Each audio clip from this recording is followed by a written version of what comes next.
پاکستان میں اقتدار کی حالیہ تبدیلی نے سوالات کی بوچھاڑ کر دی اور اس کی زد میں پاکستان کا عسکری ادارہ بھی ہے۔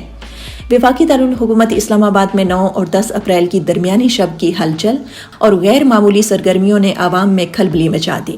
سوشل میڈیا کے ٹرینڈز جہاں نئی حکومت کو امپورٹڈ کہہ رہے ہیں، وہی ادارہ بھی نہ بچ سکا۔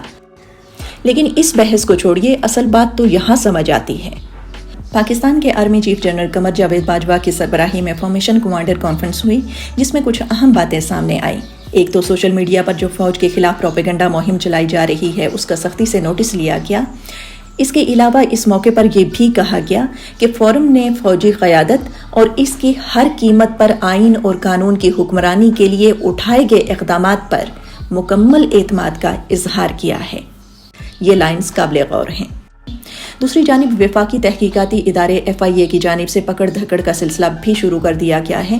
اس پر بھی سوال اٹھتا ہے کہ جن لوگوں نے براہ راست فوجی سربراہ پر الزامات لگائے، اس کو کیوں نہیں پکڑا گیا؟ اس میڈیا کی زبان بندی کا کون ذمہ دار ہے؟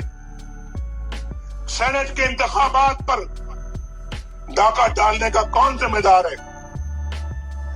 الیکشن سے پہلے جوڑ توڑ اور ہارس ٹریڈنگ کا کون ذمہ دار ہے؟ جنرل قمر جاوید باجوہ صاحب، یہ سوغات آپ ہی کی دی ہوئی ہے۔ چلو وہ باہر تھا تو بیٹی مریم نواز تو پاکستان میں تھی۔ اس نے وطن کے لیے خون دینے والے جوانوں کے لیے اس طرح کے الفاظ استعمال کیے۔ یہ جو مارا ماری دہشت گردی ہے، اس کے پیچھے وردی ہے، اس کو گرفتار کیوں نہیں کیا گیا؟ اور اگر عوام شکایت کرتی ہے تو ان کی پکڑ دھکڑ کیوں؟